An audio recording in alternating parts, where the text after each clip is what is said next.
Hey, it's the podcast guy. Sutton United Talk Time on podcast. It's the Sutton Podcast. And there it is! Sutton United at the GM Vauxhall Conference have put out First Division Coventry City, winners of the FA Cup themselves less than 2 years ago.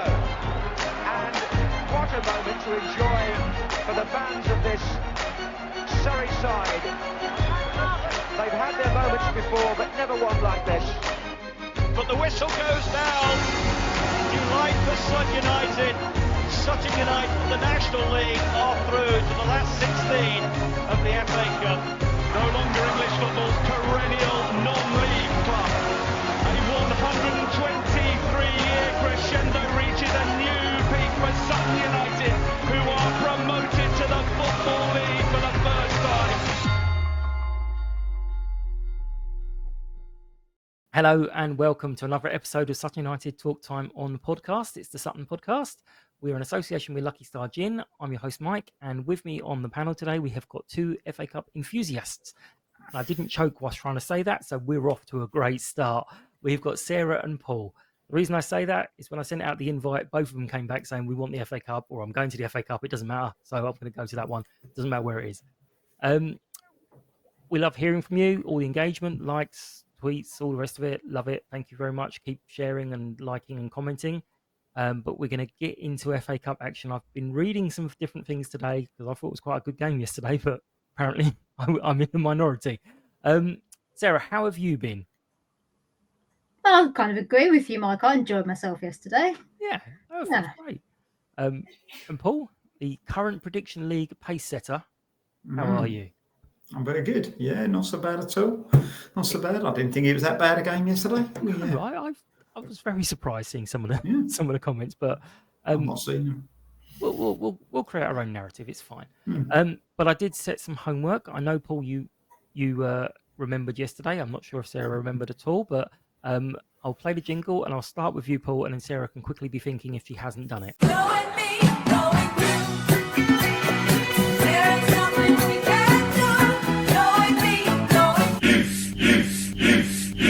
So, Paul, the question that was set was, what is one tradition that you would like to see the club adopt a new one or revive? So revive an old one or start something anew. What's one thing you'd like to see? See, I had a good think about it, and I couldn't really think of anything. The only thing that come to mind, I've seen on social media before, half-time, they do these assault courses with supporters, you know, where they do all sorts, and someone went slide tackling into one of the other participants and the likes. I thought that was quite funny. So I was going to go with that. That might be quite funny. A little half-time entertainment, all right? Yeah, okay. Something a bit different, yeah. Not sure it worked well last time they tried it, but okay. Yeah.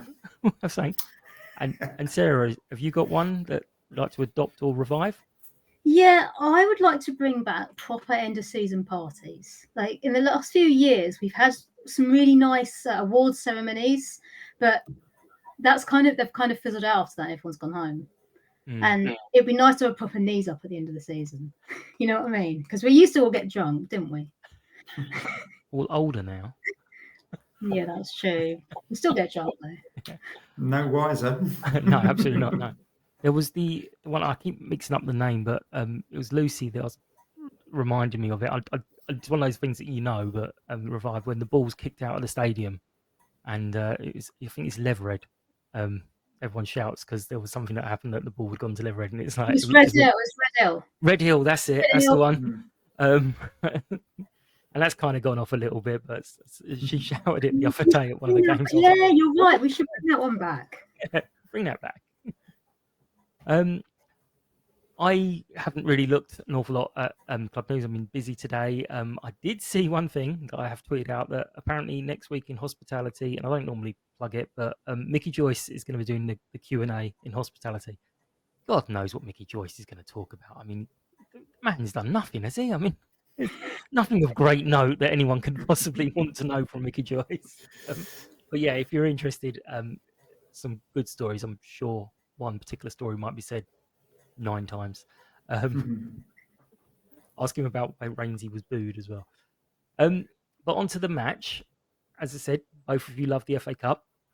How were you feeling ahead of it? Paul, I saw you living up to your pessimistic nickname. We'll start with you. How were you feeling going into the game, and what did you feel about the lineup as it was announced? Because I mean, Steve did say, no, not going to change anything. It's going to be a strong lineup. Yeah, I was a little bit pessimistic. I saw that it could be a potential banana skin. They're a club who are on quite a upward trajectory. They've had a couple of promotions, and winning has become a norm for them. So I think I was of the thinking that they could cause an upset. You know, we can be inconsistent sometimes. In my head, we were favourites, but I was saying, about 60-40, 65-35, something like that.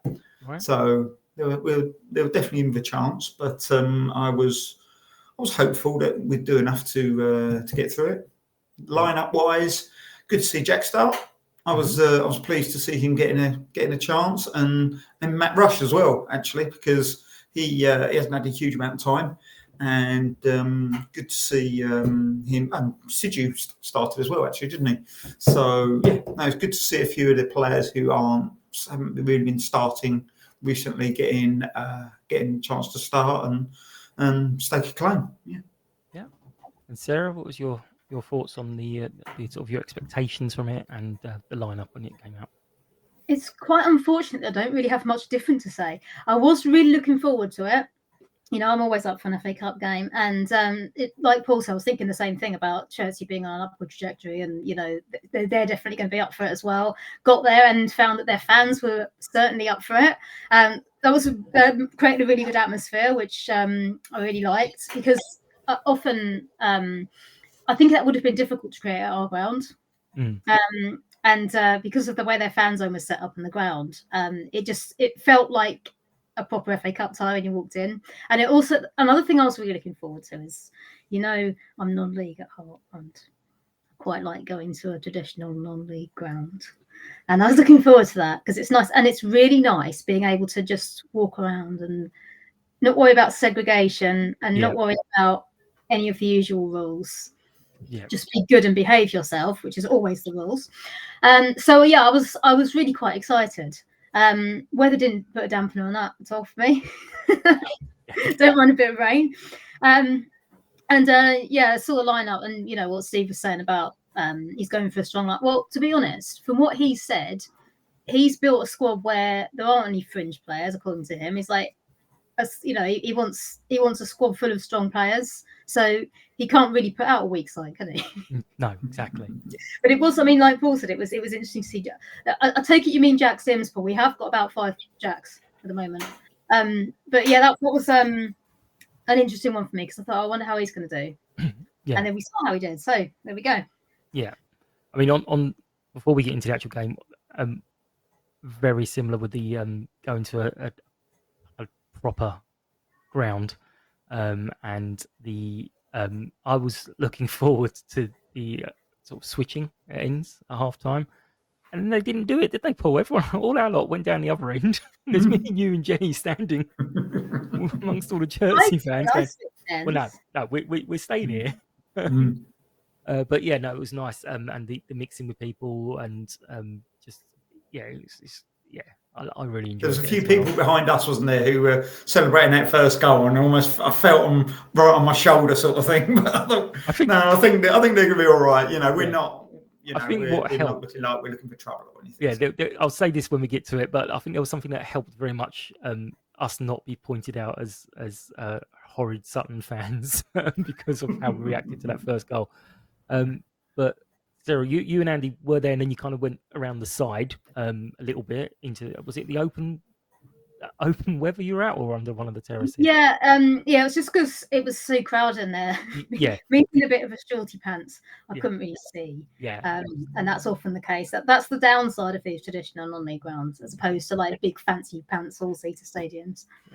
You have to bring a stool. Great little ground though, so tight and compact, wasn't it? It was really nice. I really liked that about it. Yeah, like those. I've always, I mean, obviously it's massive difference to Gander Green Lane, where the pitch is quite far away from the fans. Always like those sort of close ones. But then you don't have the ball boys. So, but as we said, we got off to a fantastic start, and they scored after 4 minutes. How were you feeling at that point? So we'll tell you what Paul and I and Jenny were doing at that point. But how were you feeling at that point after they scored Well, so early? it's hard to say that. It's hard to kind of explain, but I wasn't feeling too disheartened. We made a really terrible start, and it happens sometimes. But I think I turned to Andy next to me and said, "Well, we've got plenty of time to sort this out." And I did still feel optimistic at that point, even though it was. I think it was the kind of thing that they're going to go, "Oh crap, we've got to turn this round, sort it out," and it's give them a bit of a kick. And I'd rather that happened at 4 minutes than at 84 minutes, quite frankly. Well, funny enough, that was actually the sort of opinion of a lot of the Chertsey fans around us after they finished celebrating. They were like, "Oh God, it's really early." But what we did is, as that goal went in, me, Paul, and Jenny just started laughing. It was like, "Oh great, yeah, lovely." Yeah, I think that's any potential people laughing at us going, they're laughing themselves. But how were you feeling at that point, Paul? I mean, I think you'd said, "Oh, got plenty of time," but how were you? Yeah.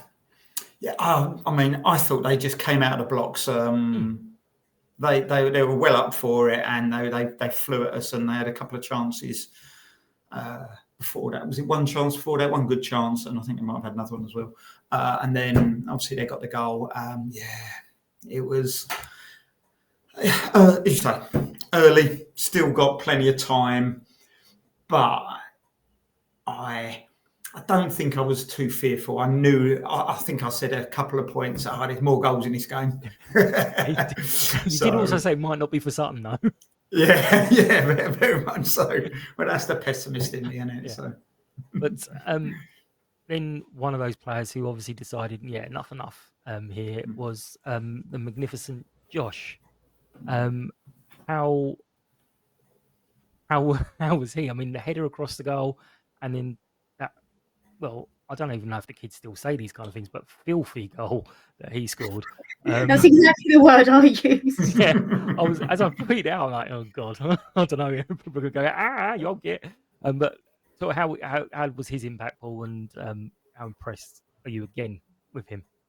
Yeah, I mean, his strength to win that header. He looks big and strong. He looks so much wider this season than I remember him last season. But just big, strong, and he's got up really well on the fullback. It's a great ball over from Tyler French as well. We did seem to play quite a lot of crossfield balls like that, and seemingly hit the mark as well. So I was quite impressed with that from Tyler and his long passing.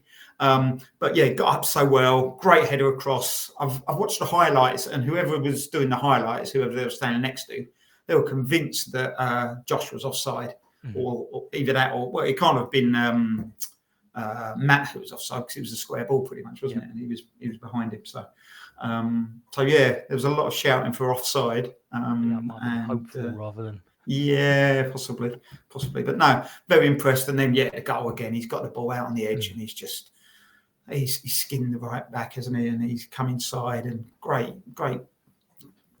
technique to stick it in. Yeah, turned it around very quickly. What was that? 8-9 minutes. We were back in it was very quick to get that. I mean, Rushy's goal. Obviously, you always love strikers to get off the mark, but he hasn't played much. But nice little run in tap. There we go. We go. You don't get many players who can score in that 6-yard box. So we're impressed with him. Sarah, we'll go with you on that one. How were you feeling about the goals and Matt Rush and Josh? Fantastic, Mike. I mean, like you say, it was a filthy goal. He just hit that beautifully, didn't he? And Josh, he's really stood out this season, hasn't he? He's just been an absolute star. Like you say, we haven't seen much of Matt Rush, but it was really good to see one come from him as well, because I've really been wanting that for him, because he hasn't really had a chance. So good for him, basically. And that I think that made us all very happy, didn't it? Could have been even happier, because can't remember when it was. I'm sure it was in the first half as well. He had another one ruled out for offside. Another one where big evil Matt Rush injured their goalkeeper, who was about 3 times the size of him. Although I'll be honest, I expected their goalkeeper to get a lot more stick than he did. So well done to the fans for not giving him too much stick. 'Cause me and you, Paul, we were looking, going, the youngsters a bit more lenient, perhaps. I don't know. Yeah. Of, Probably because Chelsea had a lot of gobby youngsters themselves. Yeah, a few years ago, he would definitely have got some stick, even from those of us bigger than him.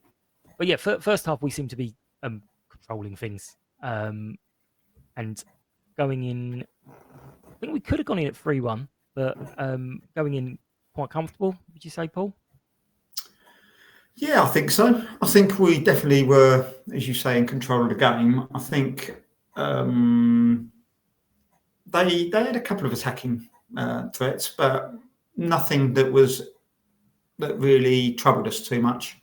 I can't remember Jack having to do too much in the latter end of the first half.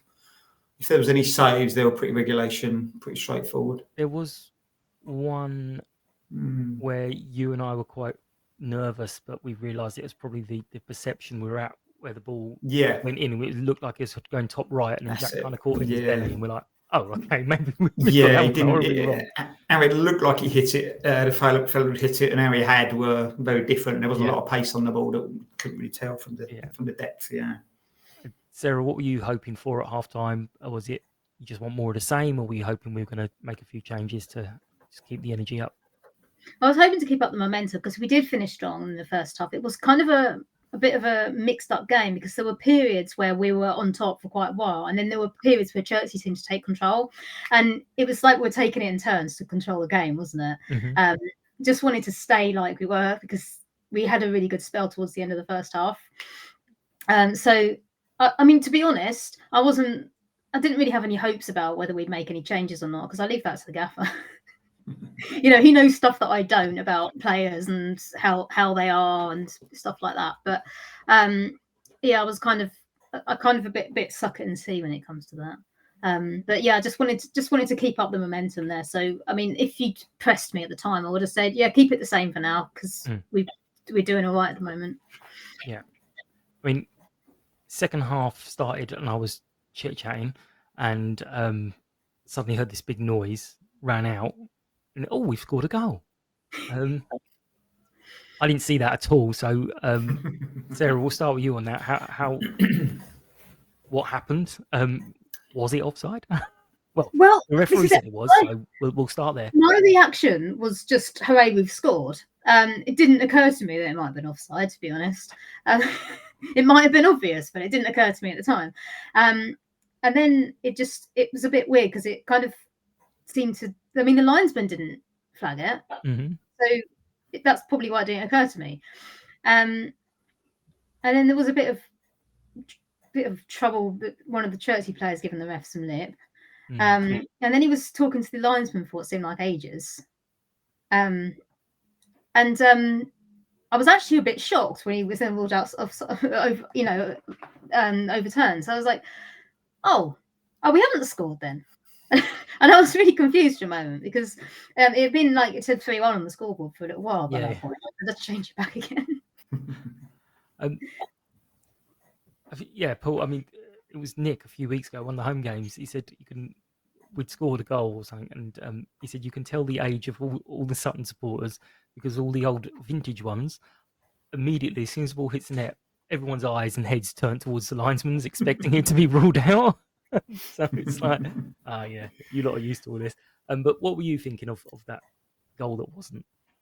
Yeah, I mean, from what I saw, it looked like it was a goal. It didn't look like there was a problem. Linesman didn't flag. Referee gave the goal. And then the Chelsea defenders started protesting. One of them got a yellow card, I think, as well for his protests. And then for some reason, maybe they were talking on the microphones and the referee's gone over to the linesman to ask him if he thought it was offside. And they've had a chat about it, put their heads together and decided it was offside. unbelievable. None of them giving an offside, and yet somehow they've got their heads together and decided it was. Yeah. Very odd. I mean, it was obviously the ball, there was the shot, and it's come back off the goalkeeper. So they are saying he was offside when that shot was taken. Yeah. I mean, I've watched the highlights a little bit, and there's no conclusive proof because they're not the best. They look like taken on a phone or something, or they're not that professionally done. Yeah. But as it scans round, it does look like who's going in? Was that Matt Rush again, or was it Will? I can't think who. Yeah. Anyway, it looked like the defender at that point was behind him, if you like. So he was onside. Right. But there could have been a difference in the movement. So I think it's a bit of a joke of a decision, and no idea how they got to it. Personally, I think should have been a goal. The guy he feels a bit hard done by now, doesn't he?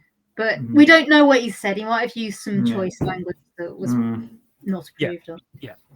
I mean, we set the tone, the referee, for the second half at that point. Whether it was just we all felt hard done by, like you just said, without the defender, or he really was just being shocking. But he made quite a few decisions. One of them we'll get to in a minute, but there was one other great save from Jack. And again, I've not actually watched the highlights back, but someone on Twitter has put on about the highlights. He said the save from Jack, the highlights do not do it justice at all. He said I was right behind it, and it was absolutely brilliant. So overall, what did you make of Jack's performance before we get to the controversial moment? What do you think of Jack's performance, Paul? I was very impressed. Yeah. I mean, I've said that I saw the man of the match vote, and there was 4 players on it on the Sutton United WhatsApp channel, and he wasn't one of them. Yeah, I was like, what's going on there? How was that possible? I thought he had a good game, solid at the back. I felt like his shot stopping was very good. He was dependable back there. I know he's a little bit shorter. A lot of people have said he's a bit shorter and doesn't command the area as well as perhaps Steve Arnold would. But I was very impressed with his performance, and the save that he made was top draw. Yeah. Getting down low, spreading himself, brilliant. Yeah, very impressed. Yeah. Probably Morrison said don't put him included in the man of the match Raw, because if he wins it and then he's dropped next week, he's some questions. So what did you think of Jack's performance overall before we get to the moment? The bit you're not going to mention yet. Let me use a nice cliche for you. I think he rose to the occasion magnificently. What I was particularly impressed with was, the fact that he hasn't played with, proper games with this team before, and he communicated with them really well. And, he just did everything right, really. And can't argue with that. Well, we will talk about the penalty, and the reason why I don't really want to include that in Jack's thing is it seems like he's done nothing to give away the penalty and nothing to save the penalty. So shouldn't really even be talking about Jack and the penalty. So from my view, it did look like he cleared the ball and the player came in or was kind of there in his way. But you don't often see goalkeepers give away penalties for that, although Dino did tail end of last season. Did you think it was a penalty? Sarah, we'll start with you. From your point of view, was that a pen? Well, I was all the way down the other end, unlike you guys. So I was just like, what? Is that a penalty? What for? There was a delay, wasn't there? Yeah. And there was a bit of a delay between... I just couldn't figure out what it was for at all. And Paul? I didn't see anything that was penalty worthy. Yeah, I mean, I was down the opposite end as well, obviously, for the second half, and I was off to one side a little bit, so I didn't get the best view, but I could see clearly that Jack punched the ball, and the ball clearly went away from him. It wasn't as if I didn't see a ricochet, as if the striker had got to the ball first. In my eyes, Jack had got to the ball and cleared it, and as he's cleared the ball, they've had a coming together. Was it the striker? I mean, with biased eyes, the striker was bundled into Jack as he's cleared the ball. It was a late. Would you call that a late challenge on the goalkeeper, perhaps? Yeah. I don't know. Maybe with the biased view, you would, but it seemed a very soft penalty. It didn't look like a penalty at all to me. But as you say, Dino gave one away. Was it against Doncaster? It was 97th minute or something. So. Not maybe sure there's I'm having. I don't know the laws. I don't know everything about the laws. Yeah. I don't know the laws inside and out. So maybe there's something in there. But it was one in the first half, which I think I said to you, it was for us. I think I said to you at the time, it's one of the ones, if it's given against you, you're absolutely howling about it. But if it's given for you, like, yeah, it's definite pen, 100%. I can't remember what it was, but there was something in the first half that happened that we'd mentioned that. Was it a pin? Could it be? Oh, it was the handball. Yes. The ball kind of bounced up here, and it was like, if that was given against you, you'd be absolutely fuming. So, but Jack claimed in the interview, of course I saved it. I think his tongue was firmly in his cheek. Absolutely, yeah. I didn't. I wasn't sure though. I wasn't sure from the far end whether he had or not. I heard it hit the post. Yeah, but I wasn't hit sure the post, if it got a touch. Yeah. I did ask. I said, I sent a message shortly after. Did you actually get a touch on that? And then a little while later, I sent him back. I've seen the pre-match interview, the post-match interview. I've got my answer, and he just laughed, going, "No." So got away with it there. But it was that would have been a 2-2, and there are replays at this stage. Whether that gave the players a little bit of a kick, I don't know. But how pleased were you with the with Madison crossing it low, Sarah, and getting that the 7th minute of 9 added in the second half? That was just like, okay, we expected 5, 9 was a bit much, but 7 of them we scored a goal. So yeah, what were you feeling at that point? A relief or elation? I kind of felt like it was coming. I felt like we just needed to seal the deal, if you know what I mean. I think if it had ended 3-2, I think that wouldn't have been an unfair scoreline. I mean, Chertsey did a lot of work in that game, and so did we. But I think we certainly deserve to win. Doesn't matter how much you win by in the cup. There's no goal difference, is there? So, yeah. No, but 2-1 still would have been nervy. But Paul, how were you feeling? Yeah, no, I was. Credit to Chertsey. They had a good battle. They were definitely up for it, and they gave a good account of themselves.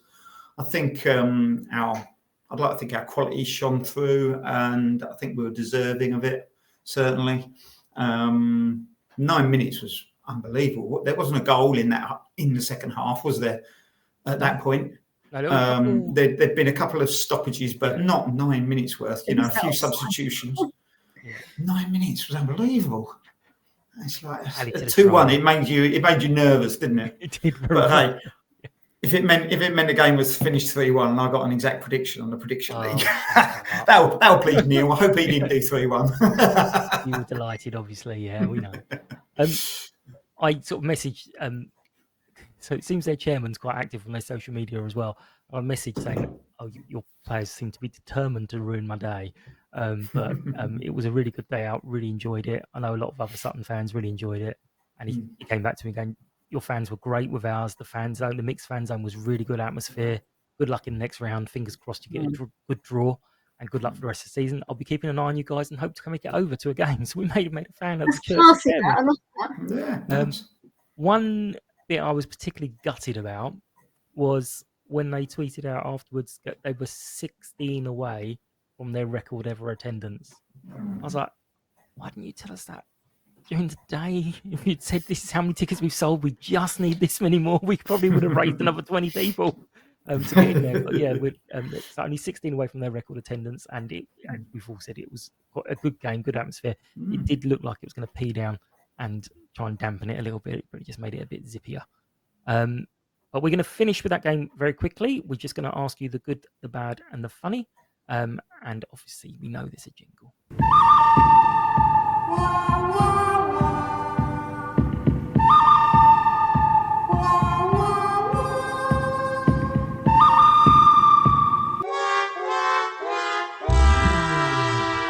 Paul, what was good for the day for you? I'd say the overall performance. Mhm. Yeah, very happy with the victory. I thought, as I say, we knocked the ball about quite well at times. A lot of good performances. Good to see, players who didn't have so many minutes getting time. So yeah, I think that would be my good. Yeah, we didn't In even hand. mention Alex Kirk. Mm, Started solid. mm, Perfect. Yeah, great. mm, Sarah, what was good for you? Seeing you at an away game, Mike. mm. That was lovely. There was. I stopped counting really, but there was between 30 to 50 people to say there was something along those lines. I was like, I wasn't even sure I knew that many people. Yeah, it was within the M25. It's fine. It's in my comfort zone ish. What was bad, Sarah? You're gonna have to bear with me on this one, mate. 27 years ago, I went to a Chertsey v Sutton League match, and I had a portion of chips, and they were the worst thing I had ever tasted in my life. They were like little tiny floppy bags of vomit. And I thought, well, at least they'll be better now. And I said that to a friend, and he went, "No, I just bought some, and I had to throw them away. They were terrible." So I'm afraid the chips were bad. Okay. Well, I obviously don't normally get food at football, but saw this kid with their sausage. They called it a sausage roll. It was basically a sausage and a baguette. And I went and had it. I loved it. I thought it was great. Obviously, that wasn't chips, but I thought it was good. Glad you didn't get chips. Yeah. Paul, what was bad for you? So I drove down, and it was barely raining when I got there, and I went to a pub and had a couple of drinks with non-alcoholic drinks with the usual lot. And I came out of the pub, and he was absolutely chucking it down, and I got drenched. I thought, I'll go to the car and I will get my umbrella. As I was parked quite close. I got my umbrella. Within 1 minute of me getting the umbrella, it had stopped raining, and it didn't rain again. So I totally forgot my umbrella, and I had to jump into pound stretchers and Chertsey to buy one for £3.50. Yeah. So the drenching, was. I thought, here we go. This is the sort of day we're going to get. I heard that story yesterday because I was the one as you walked in drying your head and your glasses.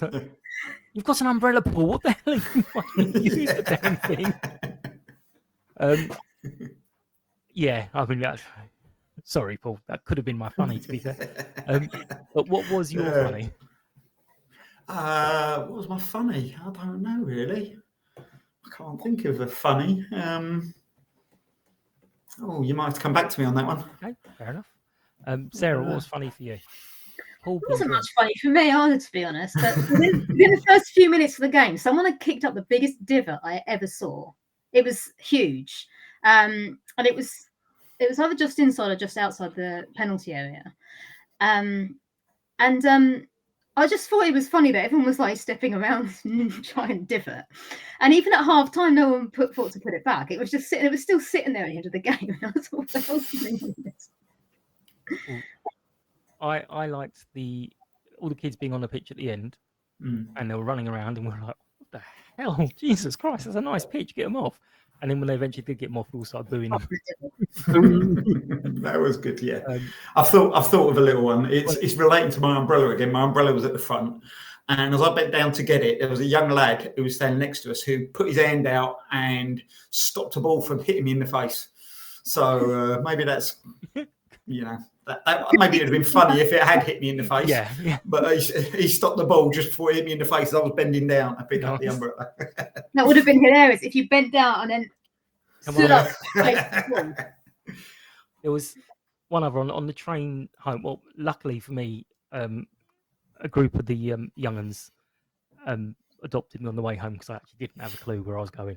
But I got on the train, and I could hear them at the other end of the carriage, and they were being a bit noisy, and I could see the people around me being a bit like, and I was like, I don't really want to have to go down and tell them to shut up because grumpy old dad. And they were a bit quiet, and then this little kid, I don't know, 2, 3, suddenly popped up on the seats in front and suddenly went, Ali, Ali, Ali, oh. and they all Aw. started singing Ali Ali Ali. And he did it about 4 or Aw. 5 times, and everyone on the train that I could see, obviously I can't see everyone, but everyone on the train that I could see in the carriage had gone from smiling and laughing and thinking it was hilarious, and I actually thought, oh, that is so sweet. But yeah, they got off at the right station for me, and I'm standing around at Weybridge going, I don't know where to go, and they're like, well, yeah, you going back home? And I'm like, yeah. And so they adopted me on the way home, which is good. I fucking clue where I was going. But yeah, no, it was a good day. But we are going to talk about Oldham. Hopefully, I'm going to work out how to do this. And now we're going to move on to our 3Q preview. We are going to get insights and thoughts of the fans of our upcoming opponents. This week, we are joined by Dave of the We Are Oldham group, I guess. You can explain that in a second, Dave. And supporter of Oldham. And we're going to find out a little bit more about them and find out what they've got to say and thoughts on the match. So thanks for joining us, Dave. We've both sort of ducked out of the shopping, I believe. Can you tell us a little bit more about yourself as a background of Oldham and a little bit more about the sort of the fans media group type thing? Well, firstly, you need to do your research because I'm known as Sexy Dave, Sexy Dave, of the We Are Oldham Boundary Park Alert System / Latics Football Phoning podcast. We're like a fan-based media group who have just started a podcast. It's been going about 5 years, and the phoning's been going about three years. So yeah, it's 2 shows a week, as you can appreciate. It's the wife loves us for that.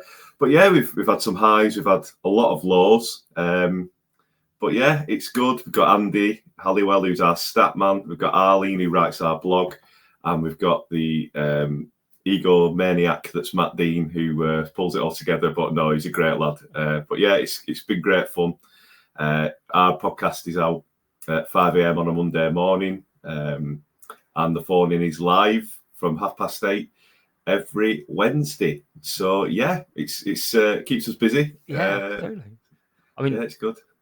Oldham keep you busy, obviously. We had Tommy O on a couple of seasons ago, and he gave us, without any notes, any pausing, any stopping, the full lament of Oldham, and it was like, oh my god. Yeah, he's a great lad, Tommy. Tommy's a good lad. Yeah, he's a good lad. Brilliant.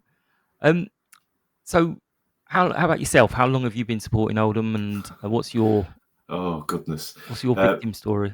My victim story, torrid history. Well, my first game was 93-94 in the Premier League era versus Derby County in the FA Cup. We won 2-1. And that was the season we got to Wembley at the semi-final against Manchester United, and the Welshman up front, who can never be named at Boundary Park, scored in the last minute, and then we subsequently got relegated. And it's been a downward trajectory for us, for me as a fan, ever since. Never seen any success. We've had a few good FA Cup runs, but nothing.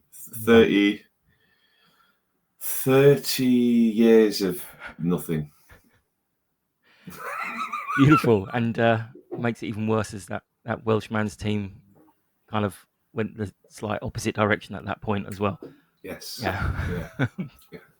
So I'm guessing not great, but what were the expectations for coming into the season, and how has it gone so far with those expectations?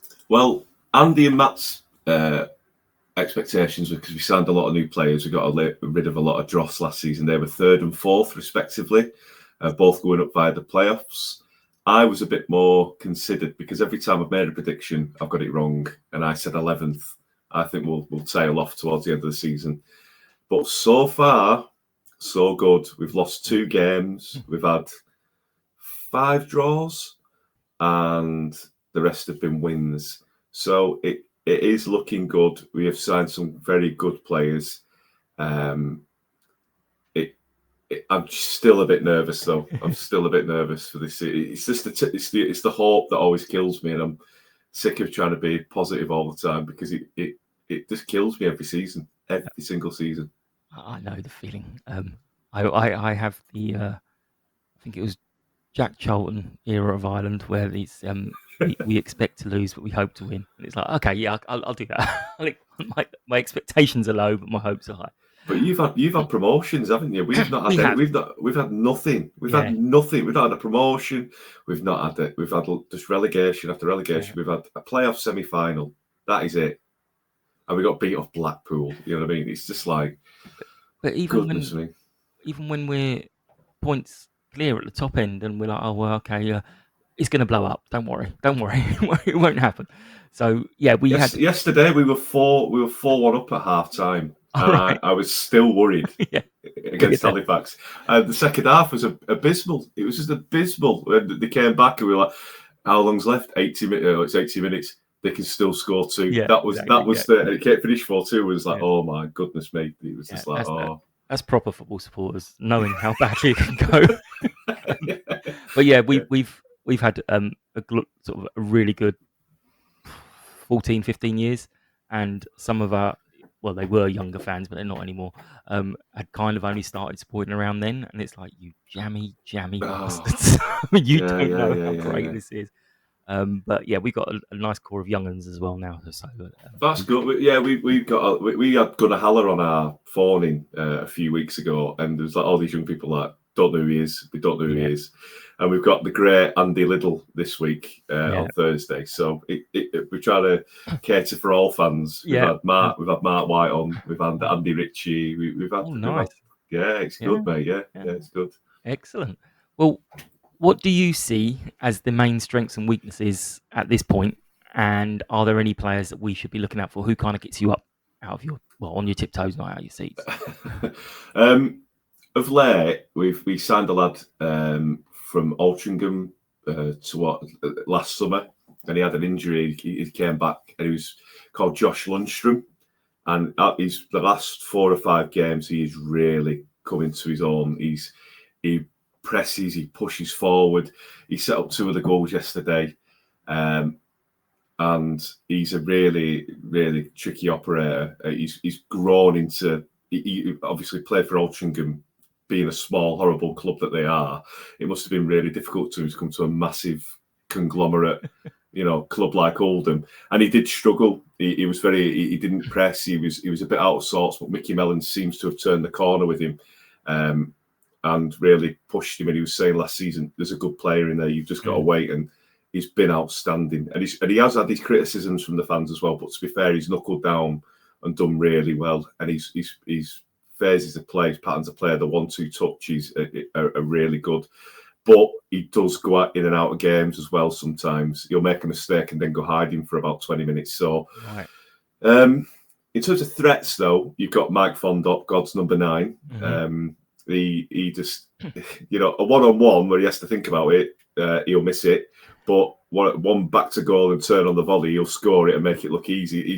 He's a frustrating character, but he gives everything, absolutely everything, and that's what we ask as fans. We don't want the sulky, big-time players. We want people to give their all, and our defence is probably our strongest point because we've got Manny Monte, Charlie Raglan, Regan Ogle, and like Will Sutton at the back, as well as Michael Kitchen. We don't score. We don't concede many goals in open play. We're a bit susceptible from a set piece, but all in all, we're very strong defensively because Manny Monte is outstanding. He was at Northampton last year. He played with Mickey Mellon at Tranmere, and how we signed him for the National League. He's a League 2 player, potentially League 1. He's that good. Excellent. Right. Well, our attack is probably our strongest point at this point. So this could be a great game to watch. I hate saying it. The neutrals love it.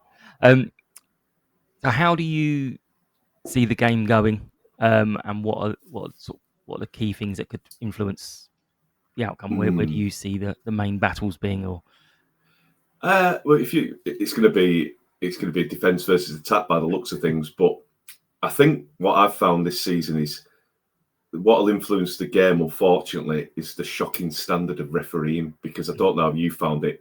In the National League, it is woeful, the officiating. And instead of letting a game go, it just depends who we get on the day, because we've had some good ones, we've had some absolute shockers, and they're either very good or very, very bad. There's no middle ground. And I think that what'll what'll really get it for us is that probably one of our weaknesses is our midfield from a defensive point of view, because it's like no man's land. It's like the Somme sometimes. There's no one there. We're either too deep in front of our defence or we're too far advanced. So whoever wins that midfield battle, I think will be the successor on the day. But as I say, if you like venture forward and attacking, we do try and hit teams on the break as well. So it's gonna be really, I think it'll be really close, and I am looking forward to it. I'm actually away, but I'll be listening to it from when I'm away, listening to it. So yeah, I'm looking forward to it, because we played Forest Green, we beat them, and they are a very, very good side.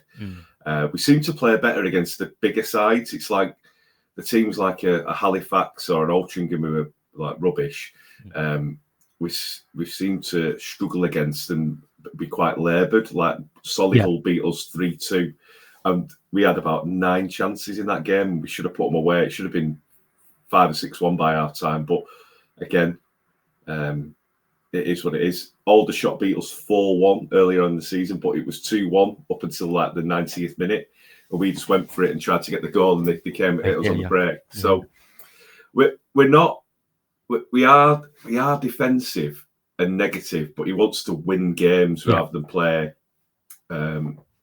fancy football. But yesterday, 4-1 at half time, I couldn't believe it. We were outstanding against Halifax. But we had the luck of the FA Cup on our side. There was a dodgy own goal, but yeah, I think it's just building that confidence, and a win's a win. And to be fair, like where we were under David Unsworth and before that, we were in a very bad place. And as I say, he got rid of a lot of players, because we've had 2 managers worth of signings where he's had to get rid of them. Yeah. He's brought his own players, and he probably needs one more transfer window to click it and get it right. But again, we haven't seen the likes of Jack Stretton, but we have got Kane Drummond on up front for us, who's on loan from Chesterfield, and oh my goodness me, he is outstanding. Yesterday, he was unplayable for about 20 minutes, and his pace and his skill and his press and everything about him. He started off at Warrington Rylands and went to Macclesfield, and Chesterfield signed him from Macclesfield. He's going to be some player in, and I hope we can keep hold of him, and Chesterfield go up so we can keep hold of him, because he'd be an absolutely outstanding signing. Beautiful. Right. Well, to finish off, it's going to be likely to be the bonus, the sort of headline thing in the programme. What's the score prediction? Oh, I know. I every time I do this, I get it wrong. So I'm going to say, you know what? I think it'll be quite a high score. I think it's going to be 3-3. 3-3. Oh, that's a good one for the neutrals. Yeah. I hate that. It's going to be a 3-3 or an Oldham last-minute win. Okay. Fair enough. Perfect. Well, thanks you so much, Dave. Sorry, Sexy Dave. Thank you. And we are looking forward to the match. And thanks for your thoughts. And I may have mentioned, but it should be in the programme, so everyone will see your 3-3 prediction. So don't worry. Yes. Don't worry. Best of luck for the season, but when you play Oldham, I wish you the worst of luck. Absolutely. Same to you guys. Thank you. Cheers, mate. Right, I'll put that in post. So you're not going to be able to answer any questions about what he said, but he was saying that they've had a bit of a goodish season so far. He was expecting them to have a bit of a poorer season, and all his other podcast mates were saying a good one. So he's delighted to be wrong. And he gave us a couple of names for danger men, including the well-known Frondrop. So how do you see the game going? I mean, he said basically their defence is great. Their attack okay, but their midfield can be quite poor, but depends on the day. So, Sarah, I mean, have you thought ahead to it at all, or are you just like me, rock up and go, yeah, we're playing? A bit of both. I mean, I thought about it a bit, and then I thought, well, I haven't seen Oldham play for so long. It seems like a long time. It's not that long, but you know, the last time I saw them, we were both in a different division. So I don't know. I just keep thinking that like our first home game in the EFL was against them, and they beat us. I have to put trigger warning at the start of this episode, because I've brought up the Buzanas penalty. You brought up the Oldham beating us in like the 88th and 89th minute or something. And rap as well. Yeah. That makes it worse. I'm sure they're much better now. They've had a lot of new signings, he said, and they're doing a lot better. The current managers had to get rid of 2 previous players, to start bringing his own in and get rid of a lot. Takes time, doesn't it? Yeah, exactly. He said, and it did make me wonder. It was he said, he needs probably at least 1 or 2 more transfer windows. I thought maybe managers should be doing that on their contracts. Be saying, okay, don't worry about the years. I want this many transfer windows before you start judging me. So, good idea. But Paul, what do you have? You looked at it? Have you considered it, or again, are you just gonna let Steve decide? Yeah, I mean, I sometimes get a bit stato when I come on here, don't I? And I read up a bit, but I haven't had a chance with this one. So no, I don't know a huge amount about them. I've not really seen where they are in the league or how they're doing. I think I read that they did win yesterday, but I don't know. They did very well yesterday against Halifax. Yeah. But I think but no. So I don't know what to expect from them, to be honest. Yeah, what he was saying is, he started supporting in the mid-90s when they're in the Premier League, and he's had 30 years of misery. And we were joking about something else about the whole 4-1 up, and he said, we thought we'd still mess it up. And I was like, oh yeah, we're like that. He goes, at least you've had things to cheer about. We've had nothing, literally just relegations for 30 years. I was like, God, maybe we found the level now. But we obviously aren't going to be able to put up the leaderboard because I can't share my screen apparently. But Paul, you were one of 9 3-1 predictions yesterday. And we did have someone with the first goal scorer. So Andy Rudge got full points and is one of the only 3 people to have done that so far. So it's definitely harder this year. But yeah, if you want to join in, do join in. The tweets go out every week before games, and the email goes out at random times before games as well, because I haven't quite worked that out. But we're going to start with some predictions. Paul, as always, this is an early prediction. You don't have to stick with this, and you are getting into the habit of doing it after the team lineup has been announced, which is very, very sensible. But what's your early prediction on this game? Their guy went with 3-3, by the way. Really? Yeah. Well, he says they're good defensively, not so good going forward. We're good going forward, not so good at the back. Yeah, he might not be far wrong. Let's go 3-2 then. Okay. To us. Could be 0-0. Yeah. But Sarah, what about yourself? I can be really, really boring and go for 2-1 because it just doesn't feel. I mean, any game where you feel like it's going to be full of goals, it never is it? 2-1 is not boring. 2-1 is a very sensible, predictable, nice score. It doesn't happen very often. And then how often does it get you? 1 in 60 odd games. I got it once. Yeah. And now I feel like I can't predict 2-1 ever again. Can't say it now. I'm going to go with 3-1 to us, obviously. And I will put Josh as first goal scorer. Just why not? But we're going to wrap up this episode. You guys are going to now have to watch or listen to hear what the Oldham fan said. So that's at least 2 listeners. Woohoo! And thank you all for listening. We appreciate your attention and feedback.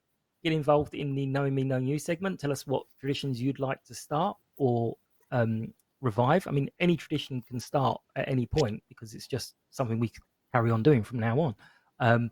But yeah, follow, like, share this episode and Sutton Podcast. Chuck me the thumbs up and the little hearts because I like them so much. Subscribe, leave me some reviews. And we are back on Sunday after the Oldham match with Neil and Harry.